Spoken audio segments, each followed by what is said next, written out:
Chers frères et sœurs et amis dans le Seigneur, que Dieu vous bénisse.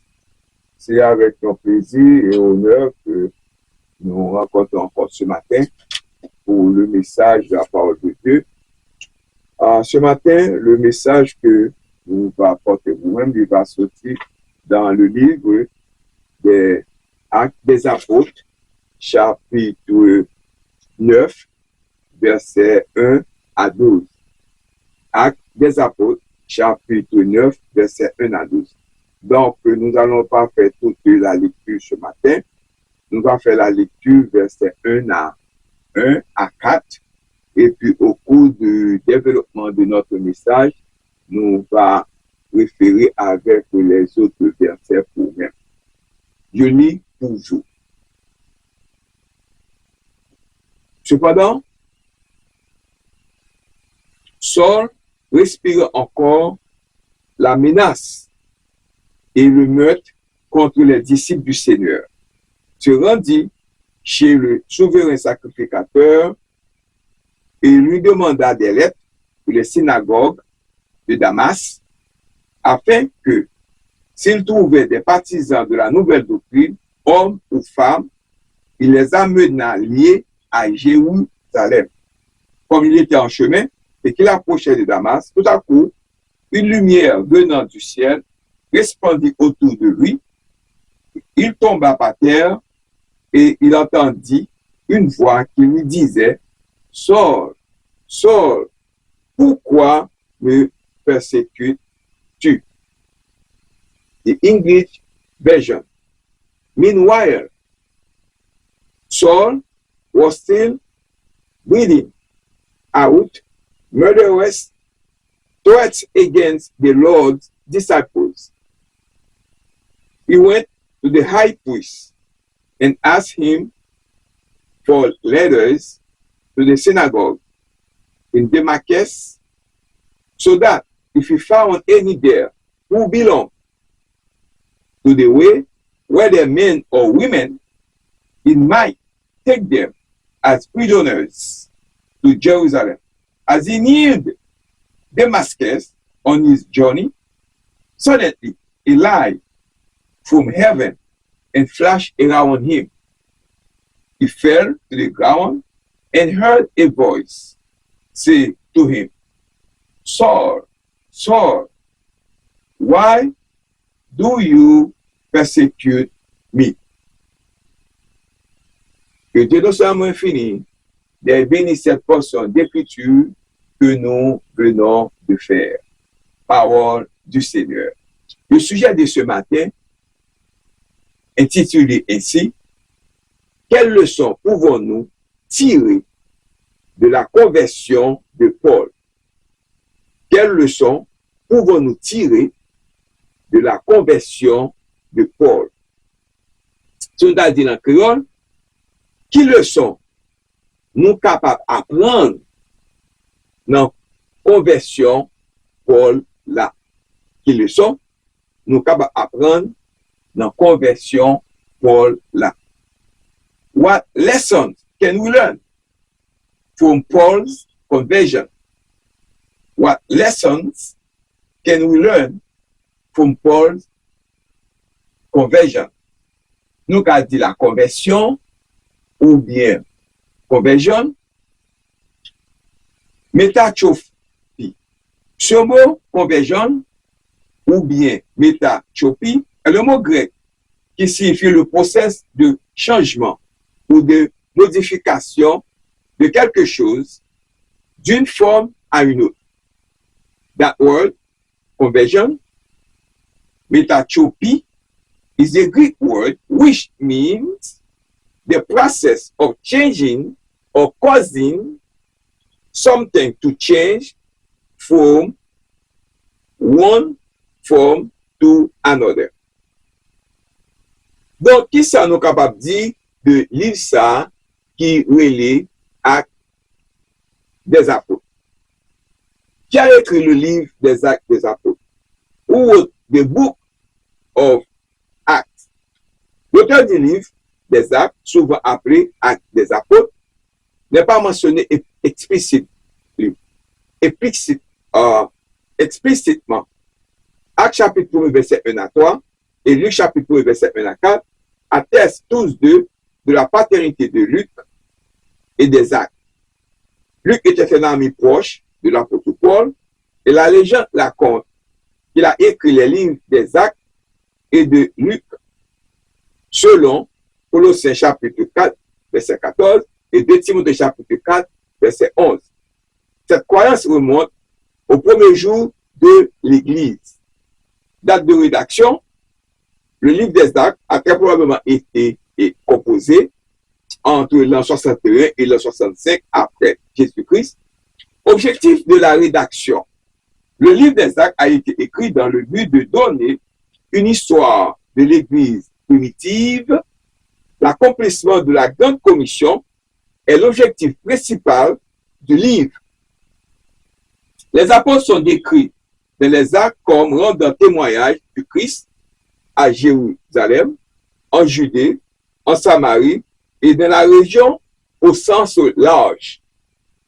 Le don du Saint-Esprit qui nous donne force, direction, instruction et agir comme notre conseiller est expliqué dans le livre des Actes des Apôtres.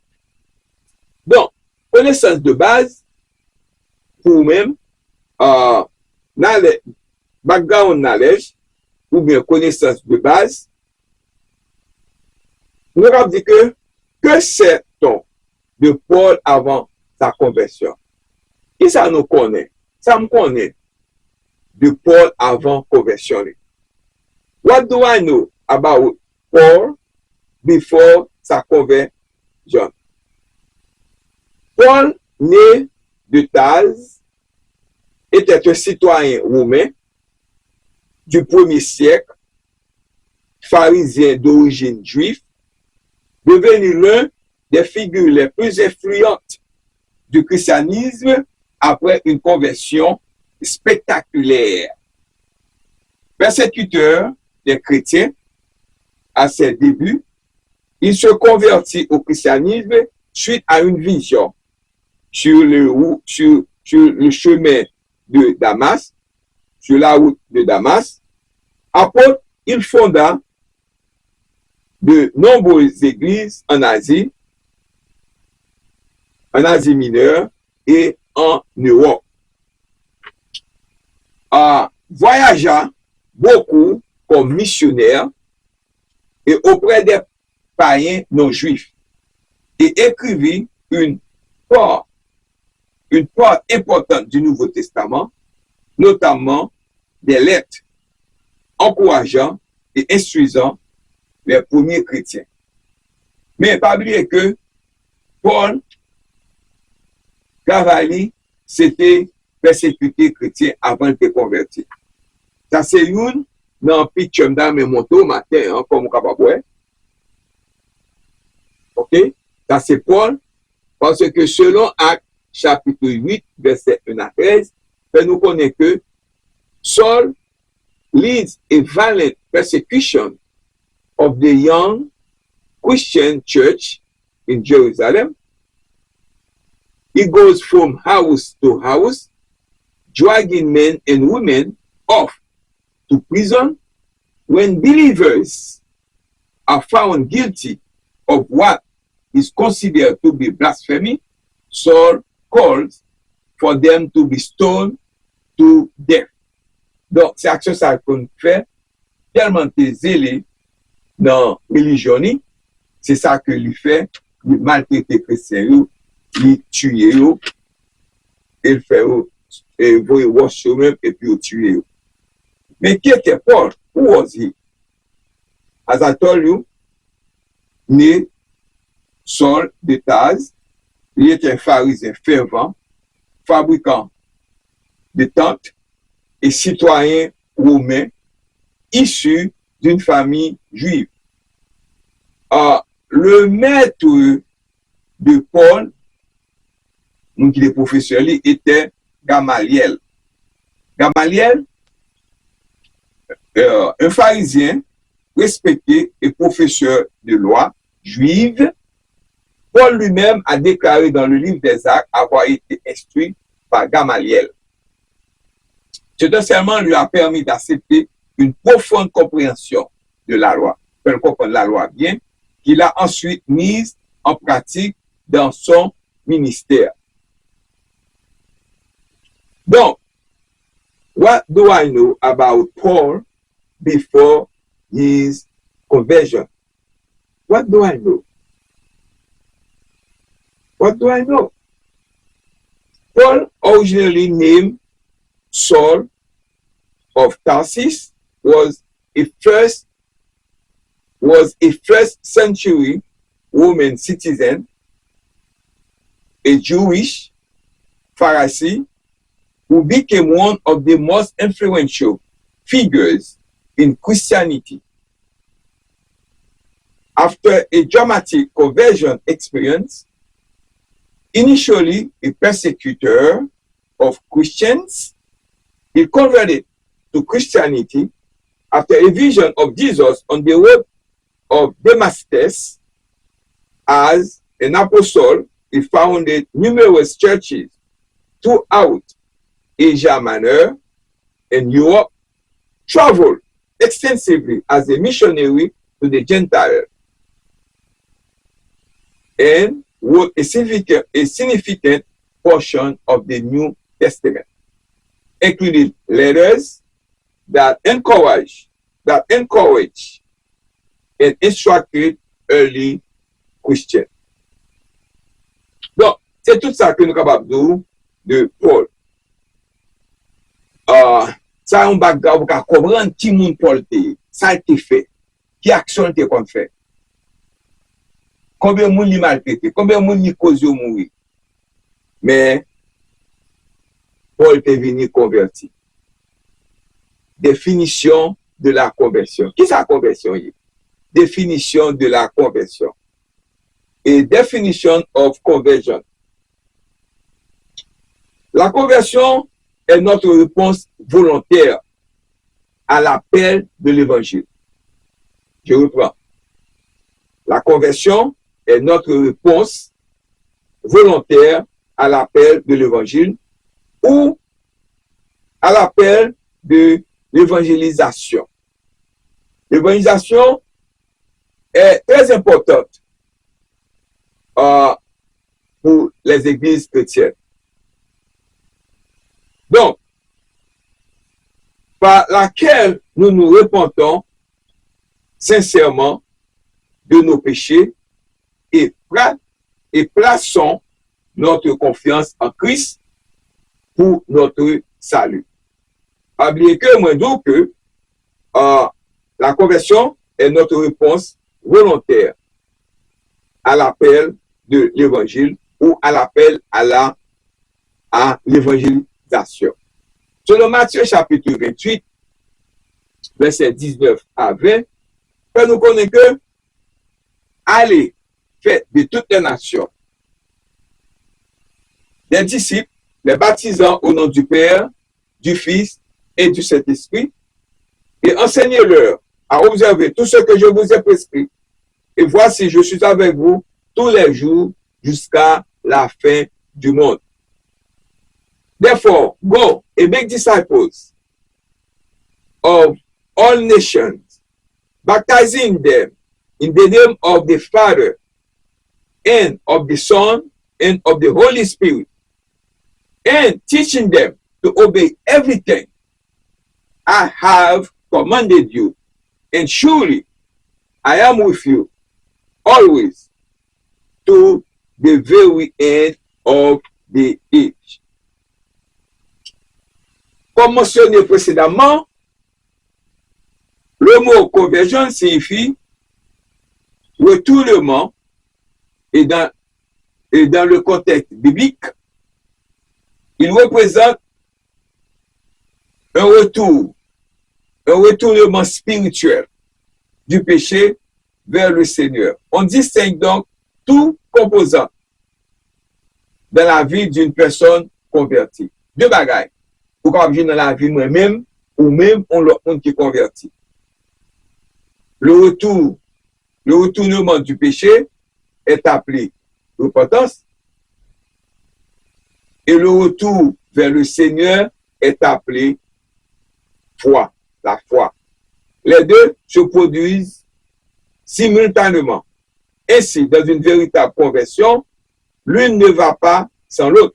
Depuis la repentance et la foi sont des dons accordés à ceux que Dieu a appelés et choisis comme fruit de la régénération, selon Éphésiens chapitre 2, verset 8 et 2 Timothée chapitre 2, verset 25.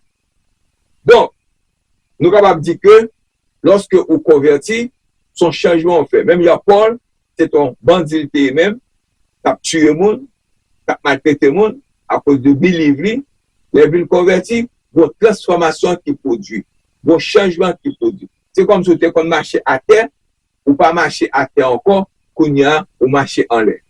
Comme moi, j'ai un picture encore pour montrer où, c'est un changement qui fait total. Nous avons un picture devant avec là, nous voyons que un chenille, comme on connaît que un chenille qu'on marche à terre, son métamorphose qu'on marche à terre, il faut changement. Il tourne en papillon, la volée. OK? Son changement qui produit. Donc, ce changement qui produit, il fait nous comprendre que si on nous dit que les chrétien, il faut changement. Ça, c'est qu'on fait autrefois, il pas faire encore. Il convertit, il changer. Donc, cette transformation aboutit inévitablement à une métamorphose. Métamorphose à son changement. Autrement dit, il y a un changement. Peut-être léger au début, mais évoluant avec le temps dans le mode de vie de celui qui s'est converti. Ils sont le monde totalement. Il peut être utile de considérer la régénération comme se référant au changement qui s'opère au point de vue de Dieu, tandis que la conversion envisage ce changement du point de vue humain. Au monde qui dit que le changer, il faut qu'il y ait ça dans lui-même. Il ne peut pas parler choses qu'on parle encore. Il ne peut pas faire ça qu'on fait encore. Si son vagabond le théo, il ne pas un vagabond encore. Si son monde qui dit bêtises, il va dire bêtises encore. Si on ne parle en S, en F, il va parler ça encore. Si on dit qu'on va madame, il va madame encore. Si son fille qui manque madame, mari, il va manquer mari, encore. Si son nez qui manque madame, il va manquer madame, encore. Si son jeune, il doit faire ça qui n'est pas bon, il va faire ça encore. Il doit qu'on a le bois, il doit qu'on a l'enclub, qu'on a le vagabondage, il va faire ça encore. Parce que le changement qui produit dans lui-même, il veut en l'autre monde, il y a un changement qui produit dans lui-même. Premier point, nous allons développer pour eux. Deuxième point, nous allons développer pour eux, c'est comment percevoir la lumière de la vérité. How can you see the light of truth? Avez-vous déjà rencontré une personne si hostile à la foi que sa conversion semblait impossible? Beaucoup de gens vous avez commun qui si vraiment obsède avec l'évangile là, ou est conversion mounsa qui est impossible, c'était le cas de Saul, ce pharisien zélé, proféré. Si on va tendre parler de chrétiens même, parler paroles de Jésus, l'évangile, va tendre ça même. Mais bon changement qui produit. Il menaçait Mounio de mort contre les disciples du Seigneur. Il compte menacer tous les disciples de Jésus la mort, selon Actes chapitre 1er, verset 1. Déterminé à éradiquer le christianisme, pour finir avec le christianisme. Tel un tueur à gages, il avait fait affluer des affiches, rechercher mort pour se rendre à Damas. Puis soudain, une lumière venant du ciel resplendit autour de lui. Il entendit, je suis Jésus, celui que tu persécutes. Actes chapitre 9, verset 3 à 5. Ce qui changera tout ce ne fut ni Jésus, ni d'une vierge, ni même le Christ crucifié, mais le Seigneur ressuscité. Nous recevons aujourd'hui cette même lumière à travers la parole de Dieu, qui est une lampe à mes pieds, une lumière sur mon sentier. Psaume 119, verset 105. Quand Saul a vu la lumière de la vérité, tout a changé. Non seulement à son sujet, mais aussi en lui. Voulez-vous accepter Jésus-Christ comme votre sauveur personnel ce matin. Pour qu'il y ait une lumière, ça, la lumière de vérité, à savoir que Jésus est le Seigneur ressuscité. Lorsque vous recevez, vous venez dans l'autre monde. Ou pas même monde encore. Ou changer. Sous le même état, ça veut dire que vous rencontrer. Vous pouvez changer. Ce matin, nous avons pris le matin, là. Il faut changer. Est-ce que tu as me changer matin? Est-ce que tu as mon matin? J'ai vécu cette expérience en regardant un film sur le Christ lorsque l'obscurité de la salle de cinéma a été illuminée par une lumière spirituelle plus éclatante que le soleil de midi. Que ce soit par la parole de Dieu, un film, un sermon ou une conversation paisible, cette même lumière transformatrice est prête à illuminer votre vie, à illuminer ma vie. Lorsque vous verrez la lumière de la vérité, à savoir que Jésus est le Seigneur ressuscité. Yes, c'est la lumière du monde. Et non seulement le Messie crucifié. Votre vision de Dieu, de Jésus et de l'Église sera complètement bouleversée. Do you want to accept Jesus Christ as Savior, as your personal Savior? As your personal Savior? Maintenant, demandons pour accepter comme votre sauveur personnel. Do you want to accept Jesus as your personal Savior? C'est la meilleure choix qu'on va faire. C'est le meilleur bagage qu'on va faire dans la vie parce que vous venez dans l'autre monde, ou pas même monde encore. Quelle leçon pouvons-nous tirer de la conversion de Paul? Number 3. Quelle leçon pouvons-nous tirer de la conversion de Paul? What lesson can we learn from Paul's conversion? La conversion de Paul nous enseigne la transformation radicale possible par la grâce de Dieu. La nécessité de canaliser son zèle, l'importance de l'humanité et l'idée de la conversion est un processus de croissance continue. Son histoire montre que n'importe qui, même un persécuteur zélé comme Saul, peut devenir un défenseur de Christ et que la véritable justice vient de la foi. Et vous faites la foi dans Jésus, vous pouvez changer, vous pouvez venir dans l'autre monde. Et non de la suffisance. Parce que conversion, first of all, what conversion in Christ does for us? What conversion in Christ does for us? Qui ça, conversion dans Jésus fait pour nous-mêmes? Conversion in Christ involves a radical U-turn from sin to God, bringing a new spiritual life, a change, heart, and a new perspective on the world. Brothers and sisters, do you want to accept Jesus Christ this morning as your personal Savior? La vie d'une personne peut être complètement transformée, comme en témoignage le passage de Saul, de persécuteur des chrétiens, à l'un de leurs plus éminents défenseurs de l'évangile. C'est grâce bon Dieu. Seulement qu'on va faire ça, qu'on permet au monde de changer. Bon Dieu, seulement qu'on va changer. La force dans lui-même et sur parole. Un sermon sur la conversion à Jésus s'articule souvent autour des étapes essentielles que sont la repentance, c'est détourner du péché, et la foi, croire en Christ et se soumettre à lui.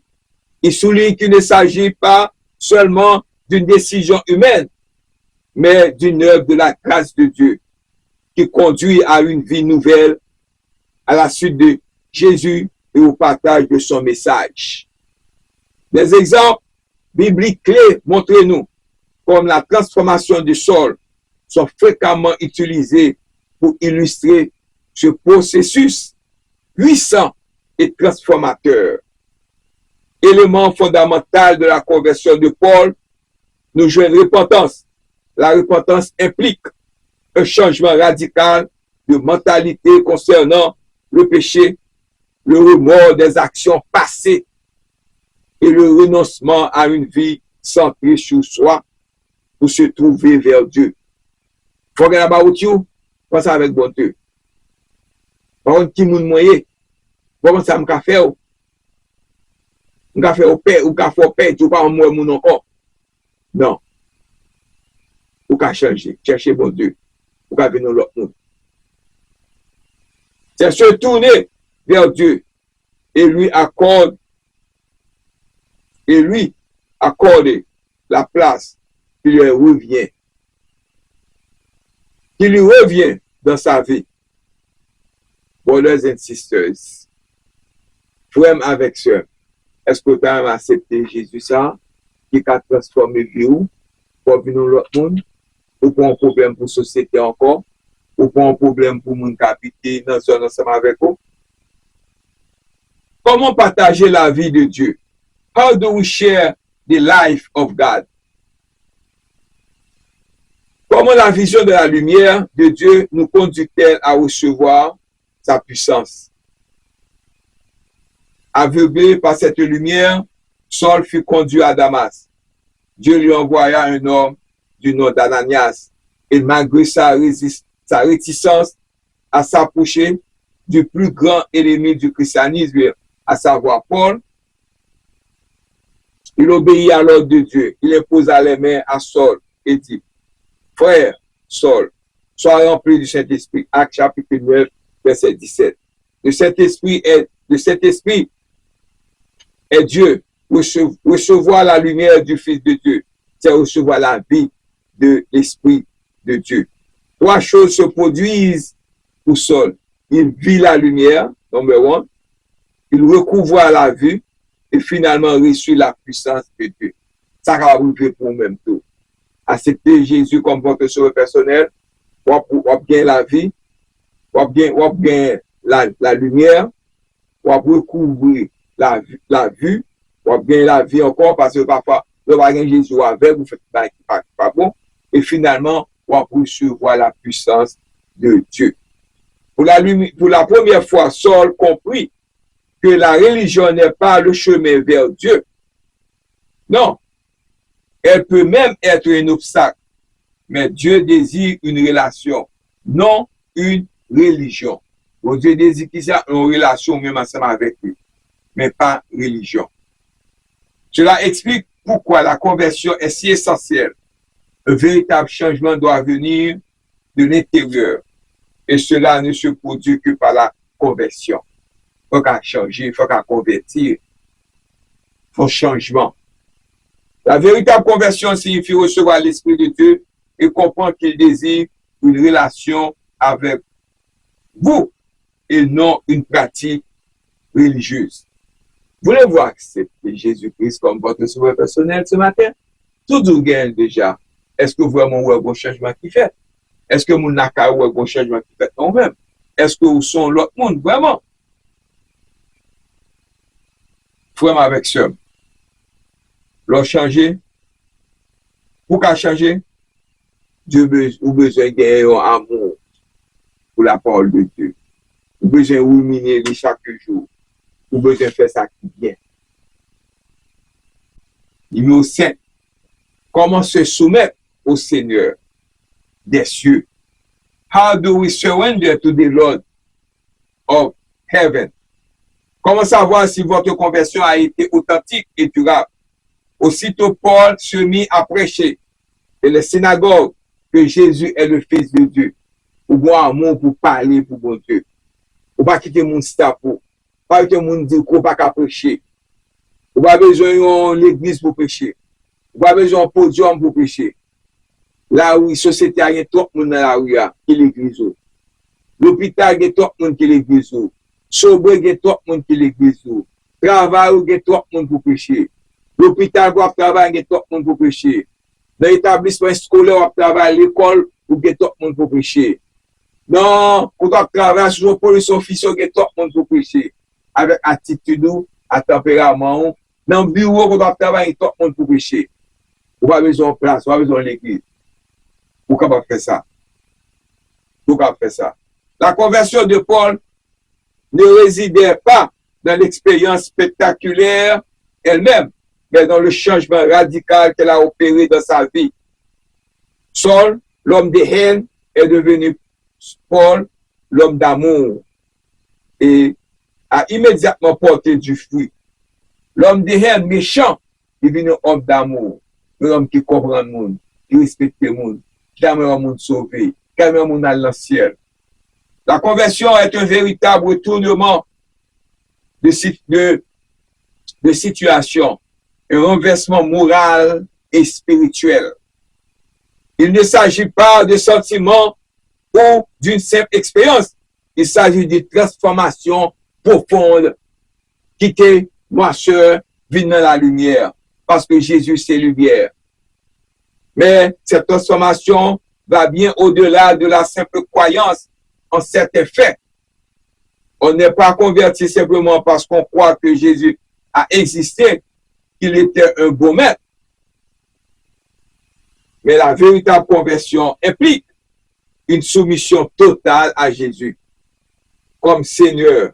J'ai entendu un pasteur exprimer ainsi: si vous n'êtes pas différent après avoir rencontré Jésus, alors vous ne l'avez jamais rencontré. Si vous change, si vous avez un bagage différent nous-mêmes, qu'on est pour changer ma terre. Frère avec sœur moi. Ou vini dans l'autre monde. De Corinthiens 5, 17 dit: si quelqu'un est en Christ, il est une nouvelle créature, les choses anciennes sont passées, voici toutes choses sont devenues nouvelles. Voici toutes choses sont devenues nouvelles. Lorsqu'on changeait, voici toutes choses sont devenues nouvelles.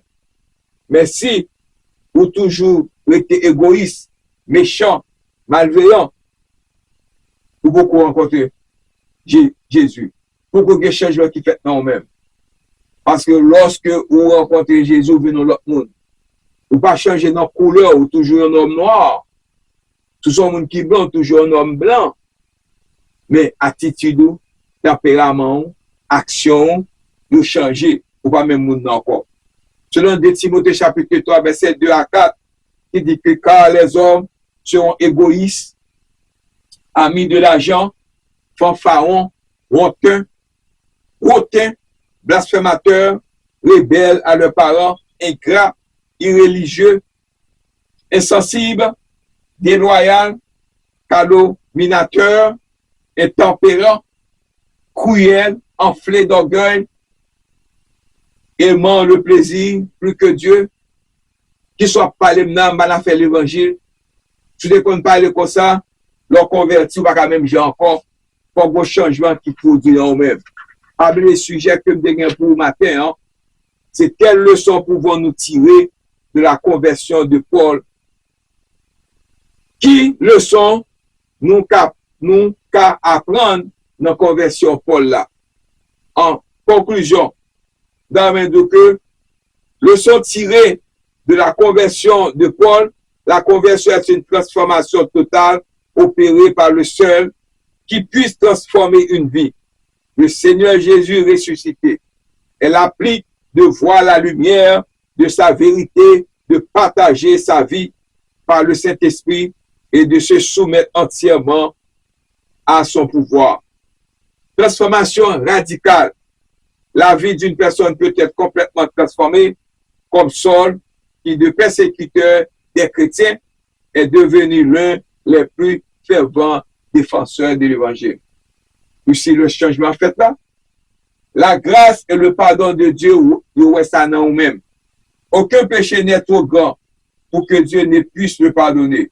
Et il peut se servir des personnes les plus brisées et les plus pécheuses pour accomplir ses desseins. Il a employé l'homme qui est plus méchant pour accomplir les desseins, pour accomplir la volonté. L'humilité plutôt que la souffrance. L'humilité plutôt que la suffisance. La rencontre de Paul avec Jésus a transformé de persécuteur imbu de sa propre justice. Il est devenu un homme d'une grande humilité et d'une profonde compassion. Et le processus-là, il continue. La conversion n'est pas un événement ponctuel, mais un cheminement constant de croissance et de soumission à Dieu. Non seulement au début, mais tout au long de la vie. Finalement, Makitola, rencontre avec le Christ, c'est un extraordinaire. Ou tu es un bandit, ou tu es un vagabond, ou tu es un l'autre monde. La rencontre transformatrice avec le Christ sur le chemin de Damas n'a pas eu lieu dans une église, mais au cœur du monde. Suggérant que la foi se vit dans la réalité. Brothers and sisters, matin, est-ce que tu as aimé jeune Jésus ça? Est-ce que tu as aimé chercher bon Dieu ça matin? Sujet que je gagne pour matin, qui dit comme ça que quelle leçon pouvons-nous tirer de la conversion de Paul? C'est la transformation. Quelle leçon nous apprendre dans la conversion Paul là? What lesson can we learn from Paul's conversion? May God bless you. Have a beautiful Sunday. Bye-bye. May God bless you.